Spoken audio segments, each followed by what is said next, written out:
Be Well for Life, continuing in our series. And today we're going to be talking about choosing healthy fats as part of our good, healthy eating habits. We've been covering different topics in different sessions, and nutrition is one of my favorites. In my studies over the years, I did get a master's degree in public health nutrition, and I found that that's been very helpful in talking about healthy living because it covers so many things that's important for our good health. So to start out in here, it says when we come to good health, notice it says everything you eat and drink matters. You see, we're made up of what we eat and drink, aren't we? And everything we eat has either a beneficial or sometimes a detrimental effect on our health. And we'll look at both sides of that. But what foods are the best foods to give us the best health? Now here's a very quick summary right at the very beginning. And this is taken from the United States Department of Agriculture's Choose My Plate.gov site, where they're talking about making healthy food choices. And they take these three concepts. Choose unrefined fruits, vegetables, nuts, whole grains, legumes, and healthy proteins and healthy fats. Eat amounts to maintain a healthy weight, in other words, moderate amounts, and limit foods that are high in saturated fat, high in sodium, and high in added sugar. So in a nutshell, that's what they're talking about. It's important for us to focus on if we want to have good, healthy eating habits. I like this verse in Genesis 1:29. When God first created man, he also said, here's what's best for us to eat. And it says, and God said, behold, I have given you every plant yielding seed that is on the face of all the earth, and every tree with seed in its fruit, and you shall have them for food. So you can see we were designed to eat basically the fruit of the plant. As you can see there in that picture, there's all kinds of different fruits of the plant, aren't there? And when we eat those plant-based foods, that's what God intended for us to have. And as we look at the research, we'll find that that's one of the best guidelines for good health. Now here's a study that was done, printed in the Journal of the American Medical Association by a large group of top health professionals, and they ranked what were the leading causes of premature death in the United States. You can see the list down there on the left-hand side. Notice the very first one, dietary risks. In other words, a poor diet is responsible for more deaths than any other factor that we control in our lifestyle.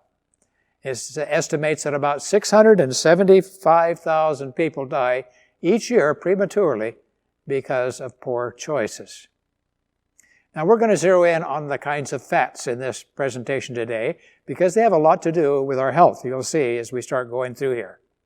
Now there's basically two kinds of fats, the healthy fats, and of course the opposite of that is the unhealthy fats. But let's look at the healthy fats first. There's two categories, mono and polyunsaturated fats.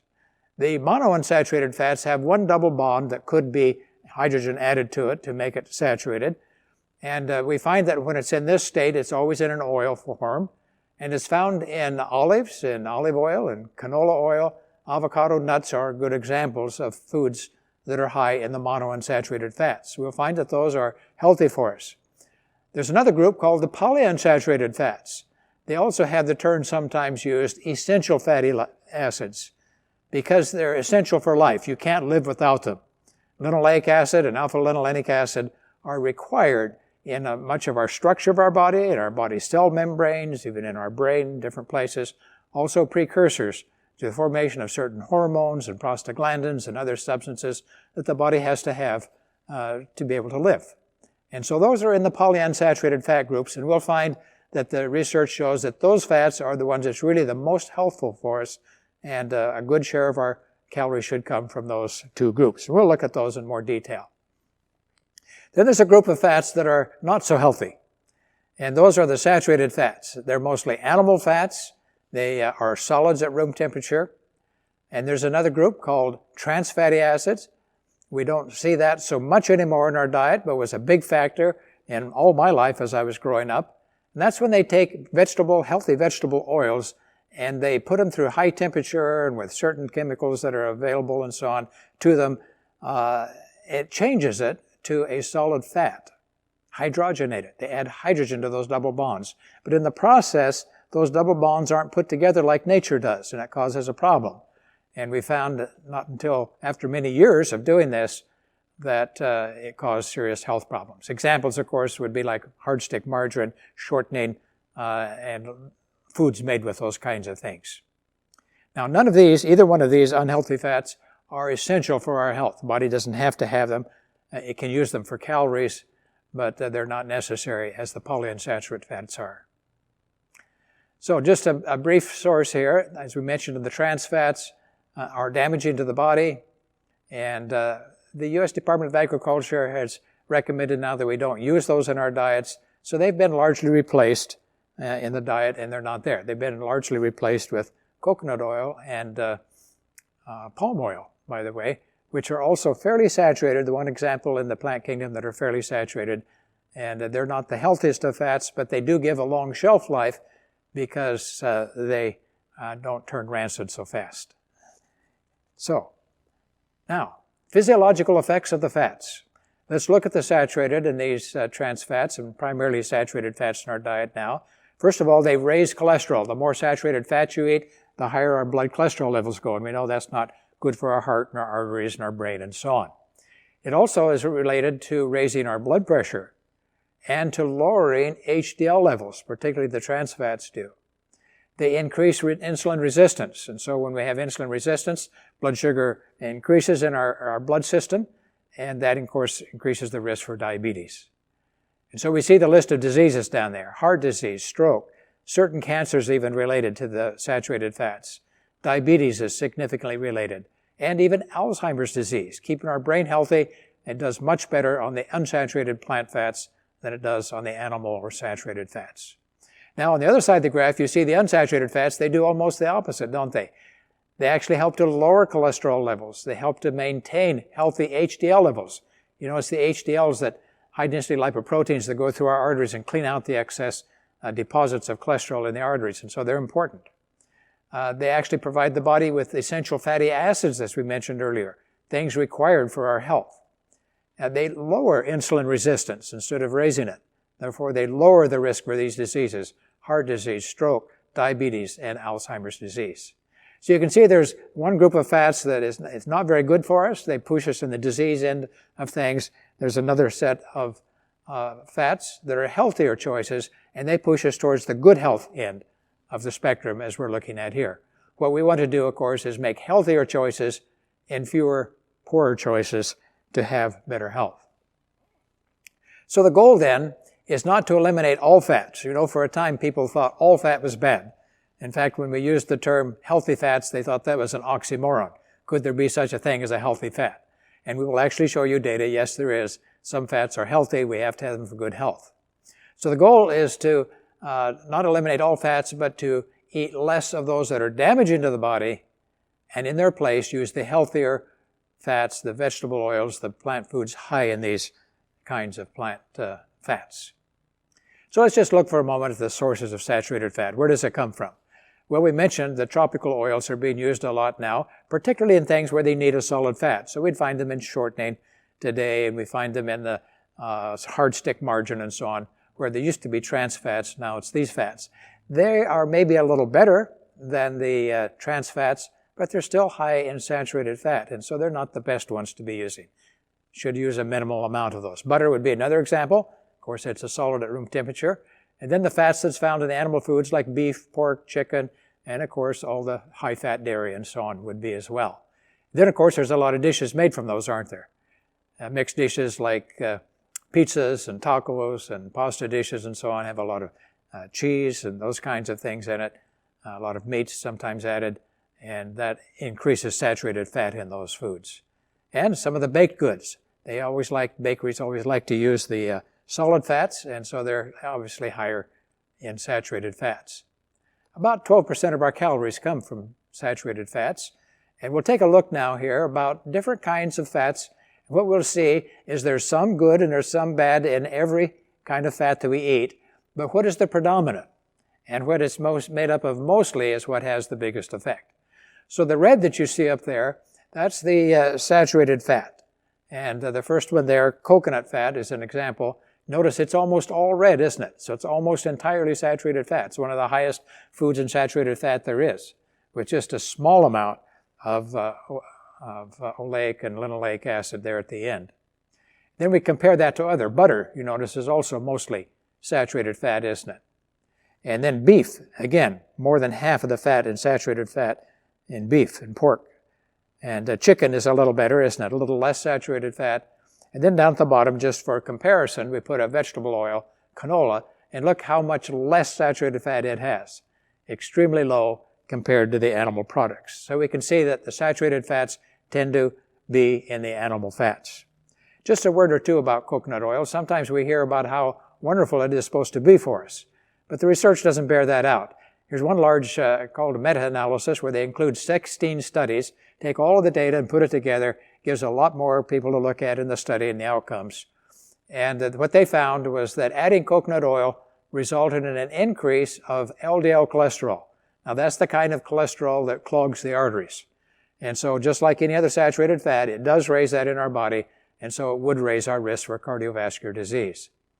Also, sometimes they make other claims for it, and in these studies it showed that they did not lower the person's body weight, did not lower inflammation in the body, or lower blood sugar levels. These are claims sometimes that's made for coconut fat. So their conclusion was that coconut oil holds no benefit with regard to body fatness, inflammation, blood sugar, or heart health.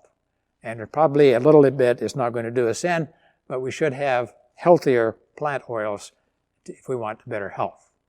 Now, let's look at the composition of vegetable oils. Up at the top again, I put butter so you can see an example of an animal fat, and then we can see the comparison on down through that list. And notice that all of those things, whether it's peanuts or soybeans or sesame or olive, corn oil, notice the red being the saturated fat is very small, just a small portion. And it has a large amount of both the blue one being the oleic or monounsaturated fat, and then the yellow being the linoleic or polyunsaturated fat. And you can see most of these oils are basically unsaturated fats, aren't they?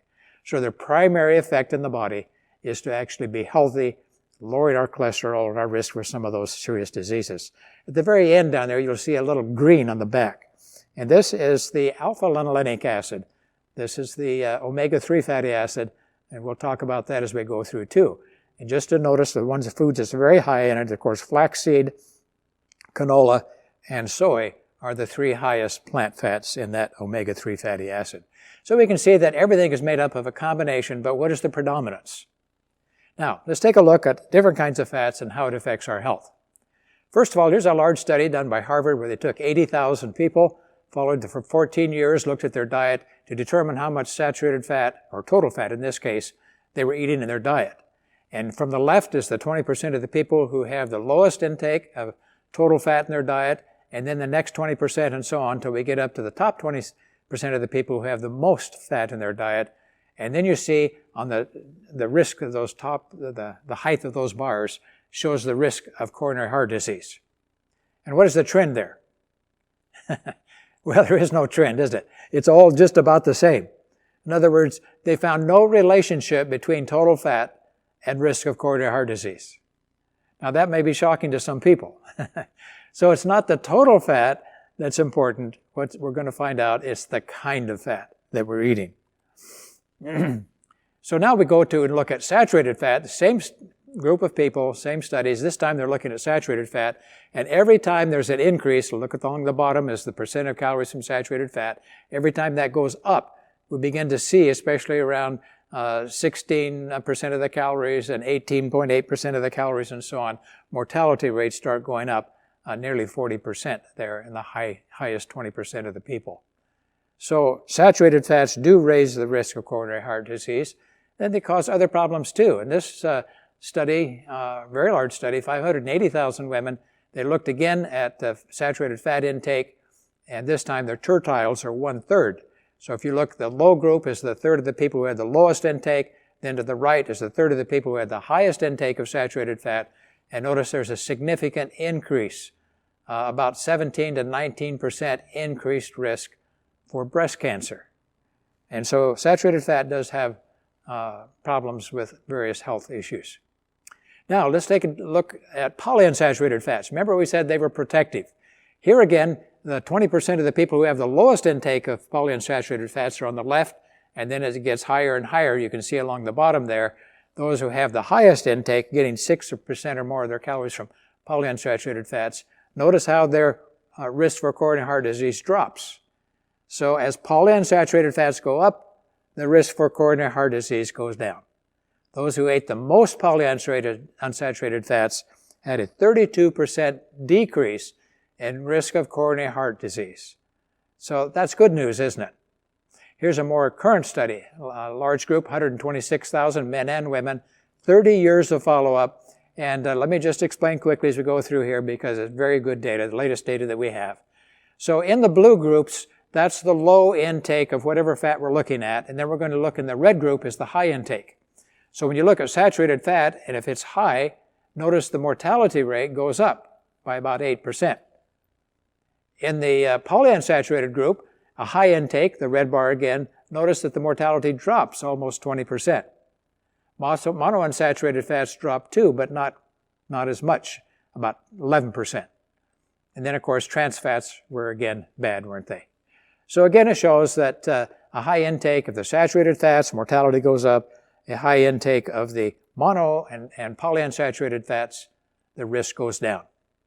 Now this chart makes it very simple to follow, and you can just see there, 0 is the change in total mortality, and then across the bottom you see an increase in whatever kind of fat that you're looking at. So notice that as trans fat goes up, doesn't take very much, mortality goes up very quickly, doesn't it? So you can see why trans fats were banned in our diet. They were not good for us at all. Saturated fats, there's a steady increase, isn't it? The more saturated fats you eat, the higher the risk, up to about 9 or 10% there. Notice the monounsaturated fats, as they increase in amount along the bottom, that graph drops, doesn't it? So mortality goes down as you increase monounsaturated fats. And then the last one is the polys. Remember we said those were the healthiest. As you increase polyunsaturated fats, the mortality drops the most, almost a 25% decrease. So if we want to live a long life, what do we want to do? Well, we want to eat those two kinds of fats on the bottom and make polyunsaturated fats a good part of our diet, don't we? Now let's look at some of the other health effects. This is just kind of summarizing the previous chart, but it adds some other information. Not only did saturated fats raise heart disease, but it also raised cancer, 7% higher risk. I don't know about you, but I want to prevent cancer if I can. This is one positive thing that you can do to lower your risk. Notice on respiratory diseases, 56% higher risk for those who had a high saturated fat intake. A lot of these things we don't know why, but certainly saturated fat is not good for the respiratory system, is it? Then if we look at the opposite, the high PUFAs. PUFAs is polyunsaturated fatty acids. And as those went up, notice there was a 19% lower risk of coronary heart disease, but again, a 7% lower risk of cancer. So the saturated fats raised the overall risk. The polyunsaturated fats lowered the risk of cancer, and as well as, of course, respiratory diseases, and they also mentioned neurodegenerative diseases. The polyunsaturated fats are especially important for our nervous system and the brain and so on, and so they help to keep that part of the body healthy. So, where would we find polyunsaturated fats? They're in such foods as nuts and sunflower seeds, soy foods, soy oil, corn oil, sunflower oil. All of the plant fats are good sources of the polyunsaturated fats, as we looked at earlier. So at the end of that study, the researchers came to this conclusion. Replacement of saturated fats with unsaturated fats can confer substantial health benefits and should continue to be a key message in dietary recommendations. And so that's the best evidence we have from science today that can guide us in this direction. Now there's a real interesting study that was done looking at olive oil in particular. And this was done over in, what's the name of the country? It probably shows it there. It doesn't come to my mind at the moment. I'll think of it in a second. But where they produce more olive oil than any country in the world. They took a large group of people, 7,447 people, and they divided them into 3 groups. They had a control group, and that third they were told to eat their regular diet, which was a Mediterranean diet in that country, but limit the intake of fat, particularly olive oil and nuts. Nuts, remember, also are very high in the polyunsaturated fats. The second group, they ate, again, their regular diet, the Mediterranean diet, which was healthy, but they said, we want to have you add extra olive oil daily. In fact, they gave them a small bottle of olive oil every week, and they said, use this up. So they put it on their pasta, and they put it on whatever.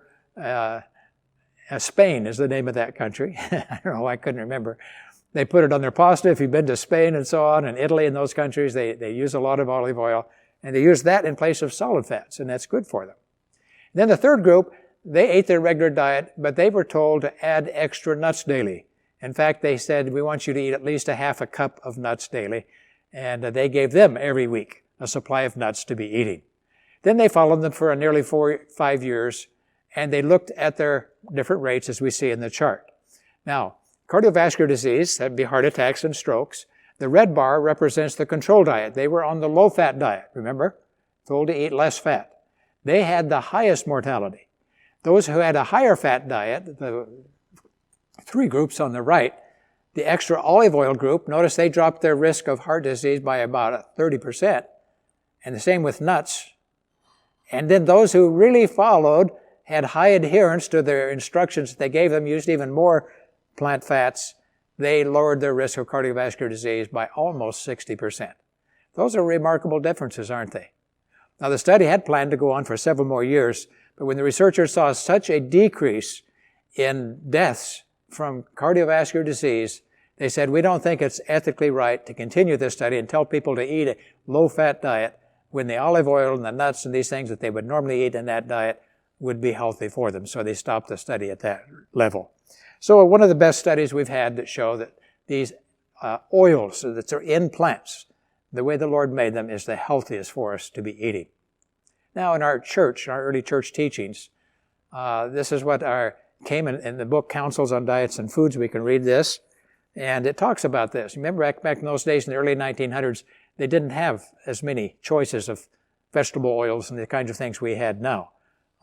Butter and lard and so on was what was commonly used. But it says that oil, as eaten in the olive, is far preferable to animal oil or fat.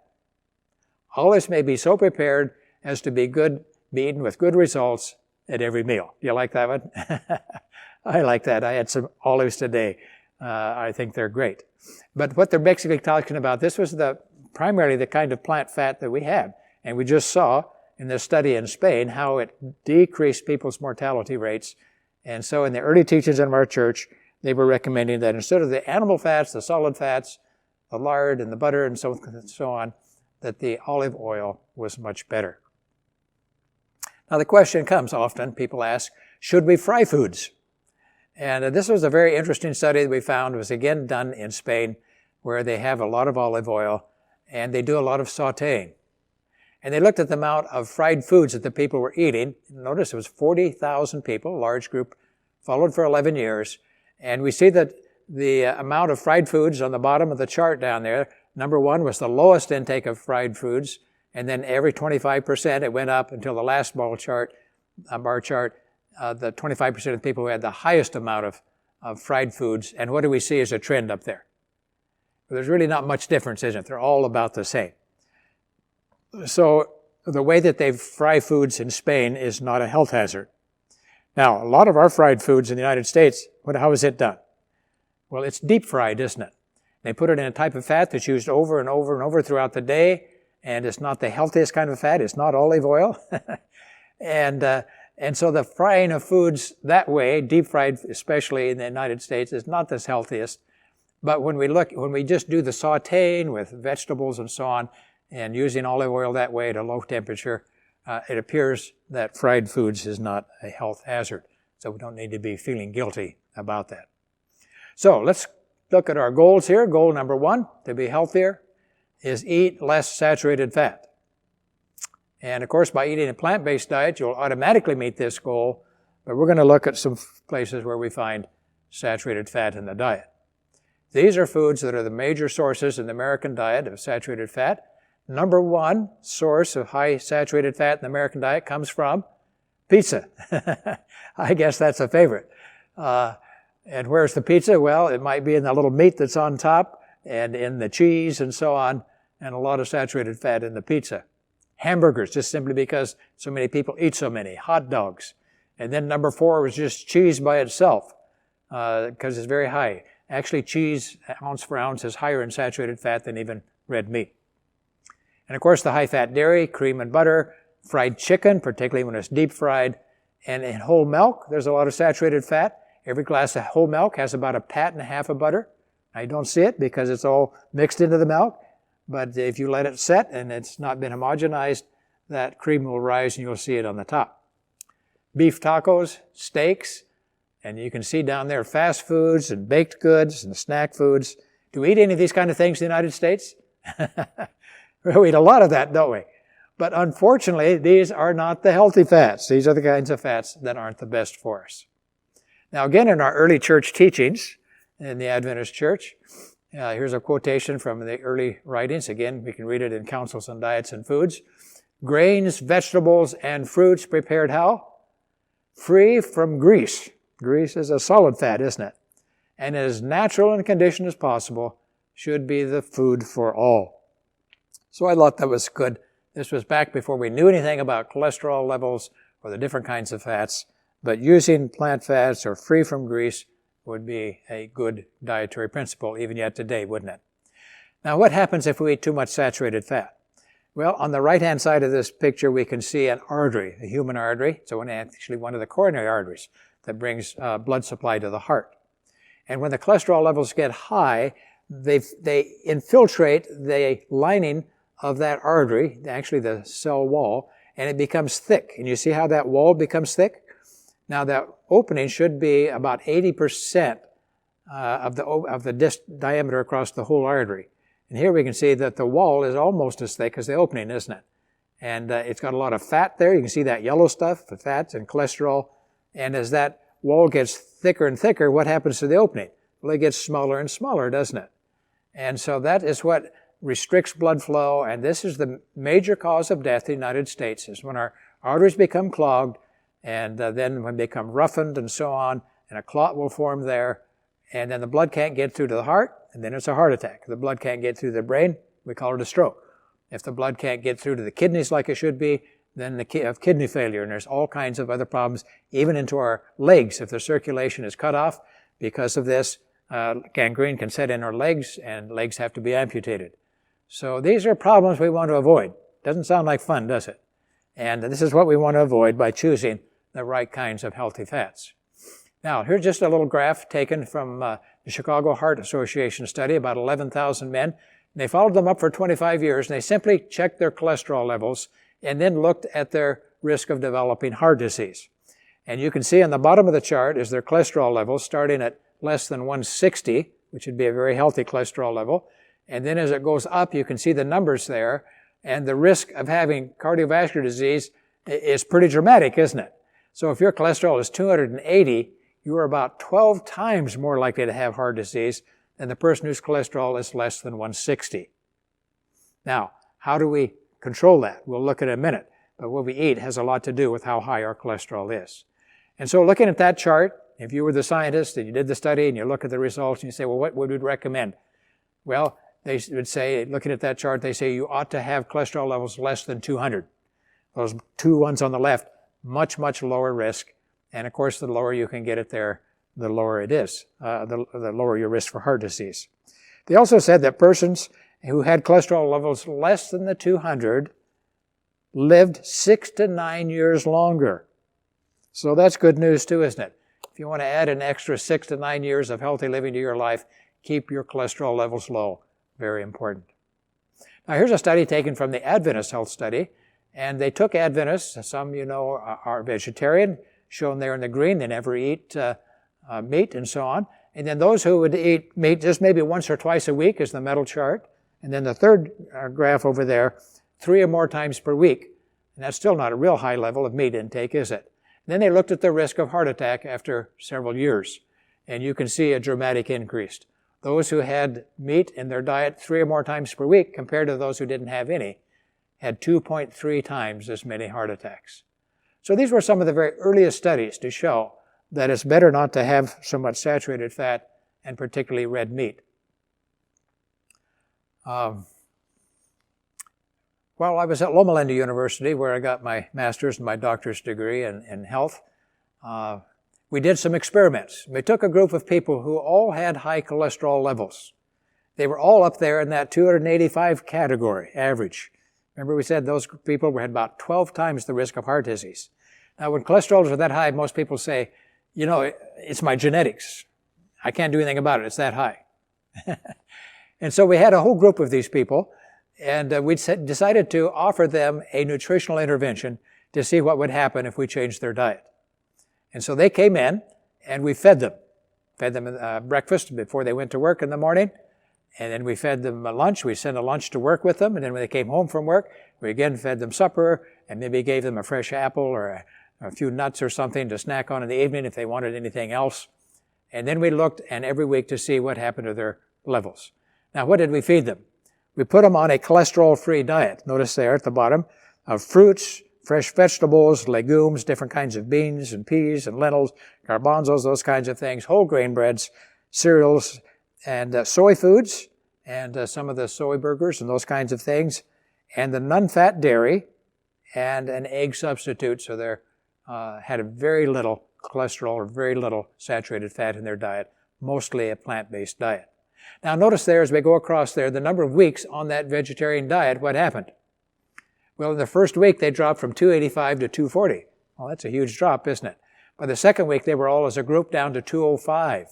By the third week they were down to that magical 200, and by 4 weeks they were all under 200. What did they do? Simply changed their eating habits and nothing else. And so it does show that if you make a big change in your diet, you can make a big change in your fat levels in your body and, of course, improve your chances for a longer, healthier life. So, when we're out, we need to be careful in our restaurant foods, don't we? Many of the restaurant foods are very high in saturated fat. They seem to have good taste and people like those things. So here's just some suggestions for reducing the saturated fat intake. Ask for vegetarian options or a dinner salad. And being a vegetarian, when I go out, I always ask them, what do you have for vegetarians? And they'll usually have something, and sometimes it's really excellent. It isn't always good. But most of the time they can have something, and if nothing else, there's always a good dinner salad, and I love salads. Now, how about your bread? We tend to put butter on all of our bread, don't we? But you can ask for olive oil, and this is what we've had fun doing in our family. And now when we go out and the grandkids are there, the first thing the grandkids do is say, can you bring us some olive oil? And put some seasonings and things in it. And so they bring a little dish of olive oil, and then they take their bread and they dip in it.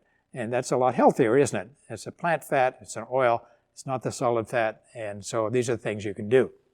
By the way, they do this all the time. If you're over in Spain and Italy and these places, that's what they always put on the table, isn't it? And that's why Spain has the second longest longevity, or one reason anyway, of any country in the world. And then choose entrees that have marinara sauce, perhaps, if it's a pasta or something, instead of the rich meat sauce, the cream sauces, and those kinds of things. And ask them to hold the butter, the sour cream, and the cheese to keep the saturated fat down. And then be careful of desserts, limit desserts, or choose low-fat sherbet or a fruit dish. There's one restaurant that I go to town here, and I love going to that place because they have all these rich desserts, but they also have another one. It's just fruit salad. It's just a little dish of cut up fresh fruit, and that's what I always get, and that's excellent, and I don't feel like I've eaten too much. I go home and I feel better. Of course, cutting back in saturated fats, we have to be careful of deep fried foods. That seems to be one of the favorites here in America. Whatever it is, they deep fry it, and it seems to sell well. But the French fries, corn and potato chips are deep fried, aren't they? The hash browns are almost like deep fried. The donuts are deep fried vegetables, deep fried chicken. All of this adds a lot of fat, and it's not always the healthy fat that they do. Now, let's just take a little example of a typical meal a person might eat, especially if they're in a hurry and they would go to a fast food restaurant where you can see the high saturated fat meal where they might have a hamburger with mayonnaise, cheese, and some small fries and a glass of whole milk. Well, we'd think that's kind of not too unusual, except maybe instead of a glass of whole milk, it would usually be a soda drink, wouldn't it? Pepsi or something. But you can see the amount of saturated fat there. So the hamburger has 8, the mayonnaise would have a couple, the cheese has about 6, the French fries would add another 5 grams, and then a glass of whole milk give you another 6, 27 grams of saturated fat. Now, if you look at that, that's about more saturated fat than you should have for the whole day. It's a large amount. Now, let's just say, what if you did something, take that same meal that looks the same, if you put them on 2 plates side by side, it look very similar, but much lower in saturated fat. So instead of a hamburger, how about a garden burger, where it might be using soy or other kinds of things for plant-based proteins, very low in saturated fat. You might even use a low-fat meal, which would cut the fat a little bit as well. And instead of the cheese, you might put avocado slices. We'll see that avocado is a very healthy monounsaturated fat. And what we like to do in our house sometimes is make oven-baked potato wedges. You just take your potato and cut them up in the little wedges, maybe put a little bit of olive oil or something on top and mix it a little bit, toss it in the oven and bake them. And much, much lower in saturated fat, and they're actually very tasty. We like those, so we eat those occasionally. And then instead of a glass of whole milk, you could have a glass of soy milk or a V8 juice, which would have 0 grams of saturated fat. Anyway, very low. And then you see the total is 4.5 compared to the other side of 27. Well, how much of a difference is that? If we made that 5 goes into 27, there's 5 or 6 times as much saturated fat in one meal as the other. They both have similar calories, but the one on the right has much lower saturated fat and much healthier for you. So it's learning how to choose healthy foods, choose foods you enjoy, but try to get the lower fat choices. Goal number 3 then is to be sure to include healthy fats. Not only do we want to give up the bad ones, but in its place, let's choose healthy foods. Plant oils, olives, nuts, seeds, avocados, and we find that soy foods are very high. The soybean is about 40% of the calories in the soybean is from fat, and it's mostly a polyunsaturated fat, and it's mostly linoleic and alpha-linolenic acid. Those are the 2 essential fatty acids. They're very good for our health, and we can get a lot of that in our tofu, in whole soy milk, and in the green soybeans, the edamame. So these are examples of healthy fats. Now, we're going to go through this fairly quickly, but I give you a way to evaluate the quality of fat in a food. And it's called the PS ratio. It's the amount of polyunsaturated fat in the food divided by the amount of saturates.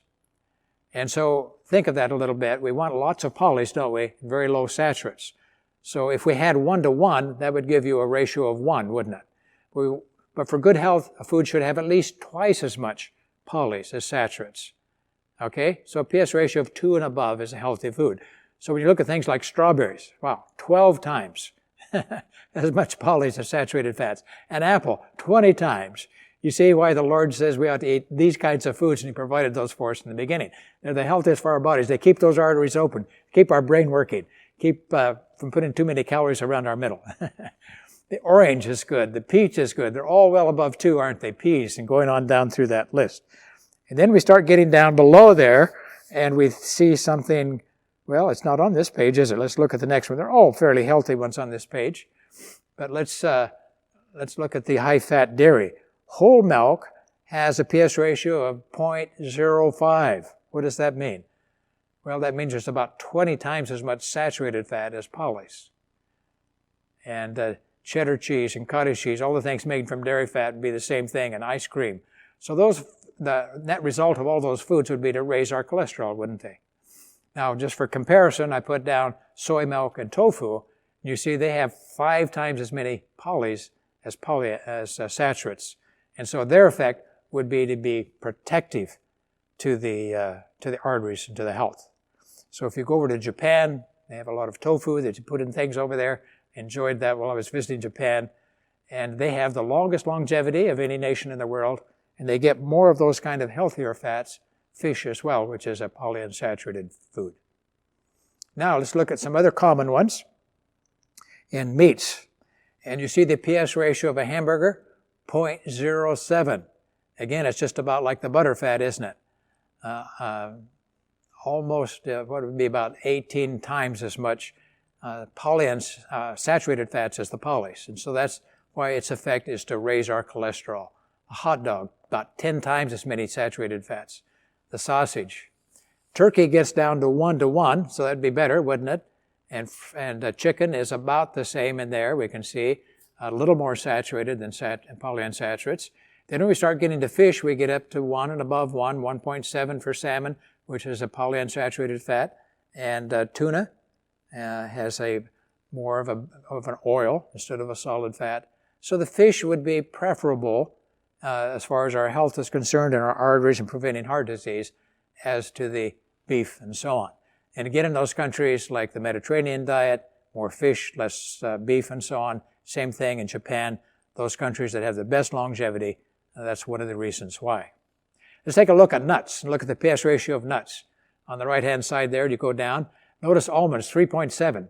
That means they have about 4 times as much polys as the saturated fats. And hazelnuts, almost twice as much. Look at walnuts, 8 times as much. Of all the nuts, walnuts have the highest polyunsaturated level. I think maybe, I'm not sure if it's walnuts or pecans, but they're both very high. And also walnuts have a very high level of the omega-3 fatty acids, which is another fat that's very essential to our health and especially good for our brain and our heart. Now notice the tropical nuts are not as good in the fats, are they? I love macadamias, but I try not to eat those as my only nut, just when I'm in Hawaii and so on. But almonds and hazelnuts and walnuts and peanuts, all of those good foods. And then look at things like sunflower seeds and pumpkin seeds, pepitos as they call them here in the South. Very, very good. They're tasty. I like to put them on my salads. And this morning I even made a waffle where I put the sunflower seeds in the waffle, give it a little extra crunch and so on. Good food for us, help us to live a long time. So if you want to evaluate a food, what is it's going to be a healthy fat or not, we need to look at the nutrition facts. And on the side of the foods, it always lists the amount of calories or grams of saturated fat and the grams of polyunsaturated fat, usually the monos and so on. So in this food, it happens to be a veggie burger, Kellogg's classic veggie burger. And notice it has 0.5 gram of saturated fat and 1 gram of polyunsaturated fat. So what would be the PS ratio? Well, it has twice as much poly, so it had a PS ratio of 2. And that would be in the healthy region, wouldn't it? And remember, beef was 0.07. So a huge difference. And why those foods then are healthier choices than the red meat. Eat nuts and seeds daily. As we mentioned, they're excellent sources of healthy fats. They also have a lot of other good things in them. They're high in fiber, and they're high in the omega-3 fatty acids, some of them. And they have a lot of things like potassium, which is good for lowering our blood pressure and keeping us healthy, and a lot of other minerals that help lower our risk for diabetes and so on. So nuts and seeds, I like to include those regularly. And we'll look at a study on that here for just a moment. This is a large study where they combined 26 clinical trials where they actually fed people different kinds of nuts, walnuts, and so on, looked at its effect on the blood lipids or the cholesterols and so on. And what they found was that eating walnuts in the diet improved the blood lipids. Notice it dropped cholesterol by at least 7 milligrams. It dropped the LDL cholesterol 5.5 milligrams per deciliter. Triglycerides went down, and HDL levels remained the same. Now that's important because if you go on a low-fat diet, HDL levels drop dramatically, and that's not good. Because remember, we said it's the HDL that keeps the arteries cleaned out. The higher your HDL levels, the longer you'll live. So healthy fats lower the bad kind of cholesterol, but they hold up the good kind. If we just cut out fats totally and replace it with carbohydrates, you get a big drop in HDLs, and that is not good for our health long term. Notice the studies in America got even more significant changes, didn't they? Probably because they were replacing some of the foods that weren't so healthy. Big drop in cholesterol and LDL and triglycerides. Here's a study done by, again, in the Adventist Health Study, where they took Adventists and simply asked them, how often do you eat nuts in your diet? And notice the group on the risk of a heart attack over many years. And so notice the group on the left that ate nuts less than once a week, just occasionally ate nuts. Their risk represented for heart attacks is led to be 100. These are relative risks. And then notice if they only had it 1 or 4 times per week, it did drop some. What was that? It'd be about a 24% drop. That would be significant. But if they had them almost every day, notice it cut their risk of a heart attack in half. Now, isn't that amazing? I'm always excited about that because what are some things you can tell people to do to cut the risk of heart attack in half? Well, just have a handful of nuts every day. How difficult is that? It's actually kind of fun, isn't it? Walnuts and almonds and all these good nuts. And so nuts every day is a recommendation in my book for good health. Harvard nut study showed pretty much the same thing. They took the women's health study and they looked at those who seldom ate nuts, and you can see the high risk there of 100, and the relative risk of those who had it 5 or times more per week cut the risk of dying over the 10-year study by 35%. So these are big changes, and nuts are healthy for us. We need to be including them. Now, another fat that we've mentioned, but we haven't looked at it in detail yet, is the alpha-linolenic fatty acid. That's the polyunsaturated fat. Happens to have 3 double bonds where hydrogen could be added. And so it's very unsaturated. Monounsaturates have 1. The linoleic acid has 2, and the alpha-linolenic has 3 double bonds. Well, it changes the property of the fat and is very healthy for functions in our body.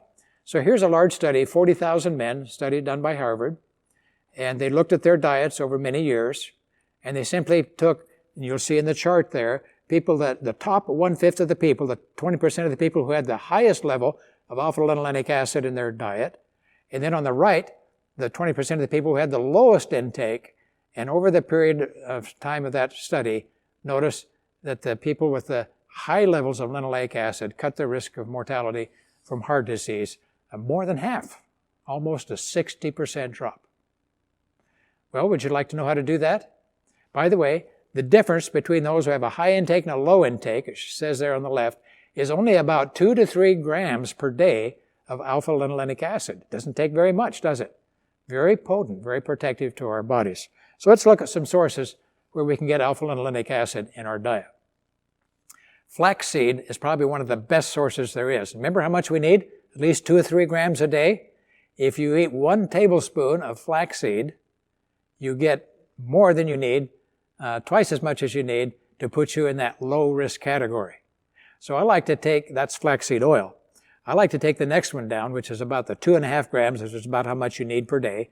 I put a tablespoon in my oatmeal when I'm making it in the morning. I put it in other kinds of things. I put it in the waffles when I make them, other kinds of foods. And to make sure I get that 2 to 3 grams extra of the alpha-linolenic acid, because I want to keep my risk of heart disease low. And that's a simple way to do it, can have a big effect on our health.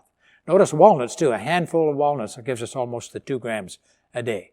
Of the different oils, canola oil is the best. Just 1 tablespoon gives you, notice, 1.3. And soy oil is also very high. And as we mentioned, anything that you make from soy. So it could be the soy burger, the tofu, the edamame, all those different kinds of soy foods that we can eat. Mayonnaise is high simply because it's made out of soy oil generally. and that's the only reason. And the leafy parts of plants, the spinach and so on, these kinds of, where you eat the leaf itself and salads, they also have a certain amount of alpha-linolenic acid in it, and that can be a source if you eat a lot of those too. So that helps us to see how different kinds of fats, polyunsaturated fats, can be very helpful to us. Now, there's another kind of fat, the omega-3 fatty acids. The ALA, the alpha-linolenic acid, is a type of omega-3. There's another type that has 4 and 5 double bonds, really long chains with many unsaturated bonds. And these are found generally in fish. And these foods are also protective. And you can see that the plant sources, the ones we just mentioned, the flax meal and the walnuts and soy foods and so on, the animal sources of DHA, that's the big long ones, and the EPA, they come generally from cold water fish. And things like salmon and so on would have those there. So many groups of people who eat more fish have significantly less coronary heart disease and are a little healthier in that respect. By the way, where do the fish get the DHA and the EPA? They can't make it themselves. They get it by eating a small plant, plankton. The little tiny fish eat the small ones, and then the big fish eat the smaller fish and so on, and they begin to accumulate it. But it actually all comes from plants originally. So if you want to eat the DHA and the EPA from a plant source, you can, certain types of seaweed and other foods, you can get it, comes from plants that way, and you can take it as a supplement. Here's a study done in seniors, 2,600 some seniors, that they looked at their diets for over 5 years, and they looked at how much of these DHA and EPA was in their blood. They actually measured it in their blood levels. And the more you eat, of course, the more that's in your blood levels. And they found that those who had the highest levels of the omega-3 fatty acids had a 27% lower mortality rate. That's quite a little bit, isn't it? And it is especially healthy for the brain. And we find it's one of the things that when people have a higher intake of those kinds of fats, they have significantly less Alzheimer's disease. So it's a healthy fat to have. Now let's take one of my favorite foods, and that's avocados. I hope you like them too. And I found this study on how it affects our LDL cholesterol. That's the bad cholesterol. If it gets too high, it causes problems. And they started out with an average American diet, and you show the LDL cholesterol level on the graph there. And then they took that same diet, but they just cut out some of the fat. So they had a low-fat diet. And what happened to the LDL cholesterol? It went down. That's what you would think if you cut down, because when you cut down low fat, you cut out some of the bad fats too. Then they had a moderate fat diet, but they fed healthier fats, more avocado. It shows the percentages and things over there. A little higher fat, and the cholesterol fell even more, but it was because they were eating healthy fats. And then the last one was moderate fats, but they also added avocado. So they had a very high fat diet actually, but it was healthy fats, and notice that their LDL cholesterols fell even lower. So if you use the right kinds of fats, and they're healthy fats, it can help us to have low cholesterol levels.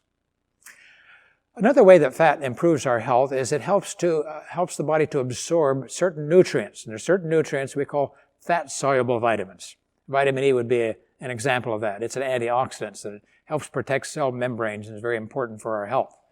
And beta-carotene, also a precursor for vitamin A, important for vision.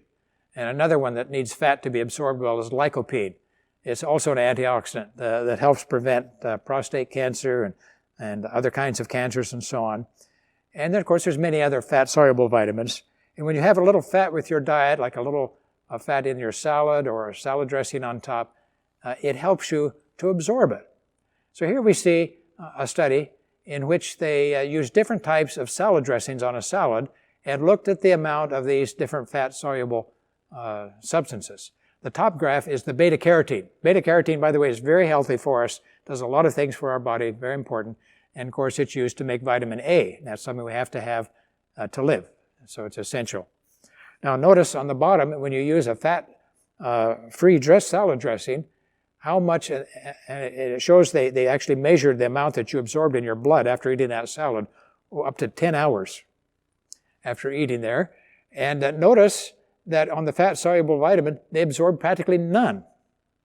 Then if they used a low-fat salad dressing, had some fat in it, notice that over the hours how the chart goes up. And then if they used a full-fat salad dressing, they had the best absorption of beta-carotene. We just say the same thing in the bottom chart there for lycopene. Both of those are important substances that help to keep us healthy. And so healthy fats do play a role in helping to absorb some of these other nutrients that require healthy fats to be absorbed. So cutting out all fats in our diet is not recommended. We lose advantages that we could have otherwise. So let's just summarize. First of all, I like to think of this. Try to include a healthy fat at every meal. Doesn't have to be a huge amount. It just needs to be something that's got healthy fats in it at every meal. We'll be healthier. We'll live longer if we do that. So foods like nuts and seeds. For breakfast, I like to have almonds and walnuts. I had walnuts on my waffles this morning along with fresh fruit and raspberries. I love nuts. And then avocado. And if you have a salad for lunch, I like to put avocado on that, or I mash it up and put it on toast. Different ways that we can eat it. Olives and olive oil. We can include these in our diet. We saw that study on olive oil and how helpful it was.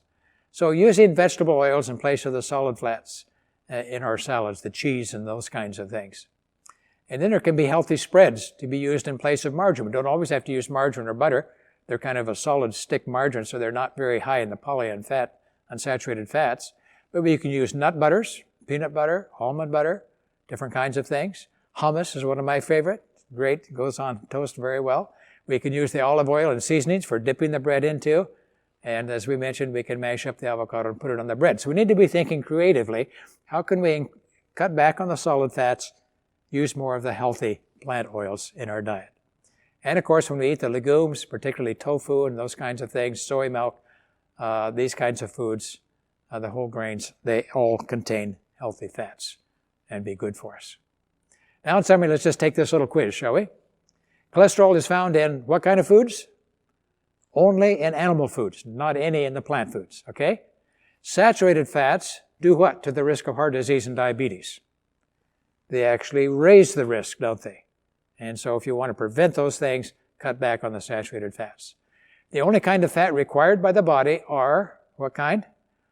Polyunsaturated fats. That's the only kind required. All the rest of the fats, you might take calories from them, but they don't really contribute anything else. The body doesn't have to have them for good health.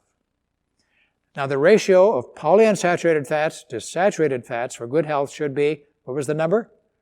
Should be 2 and above, shouldn't it? Because that will then, overall effect will be help to lower our bad cholesterol. Trans fatty acids are found in foods with what kind of vegetable oils? Partially hydrogenated. If you looked on the label and it says partially hydrogenated vegetable oils, that's where you find the trans fats. Those are good foods not to be eating. And true or false? Soybeans are a good source of healthy fats. Well, that's true, isn't it? 40% of the calories come from soybeans, comes from a polyunsaturated fats and also high in the omega-3s, so they'd be a healthy one. Number 7, true or false? Olive oil has no saturated fat. Well, remember we saw all those different kinds of fats and they all had a little bit, didn't they? So it's not that you're never going to get any in your diet, it's just that we need the predominance to be unsaturated. And in olive oil, of course, it's the monounsaturated fat primarily, which is healthy for us, the fat that's called oleic acid. Number 8, ounce for ounce, there is more saturated fat in American and Swiss cheese than in red meat. Well, it happens to be true. So we eat lots of pizzas and a lot of things with cheese all over them and so on.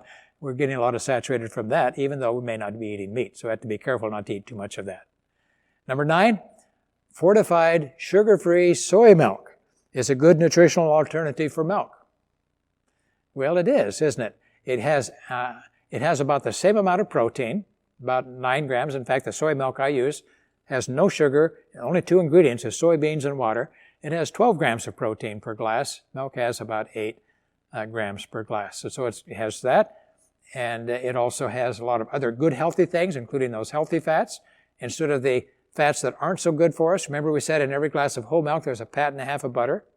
So this can be an alternative and can save a few calories, especially cut back those saturated fat calories.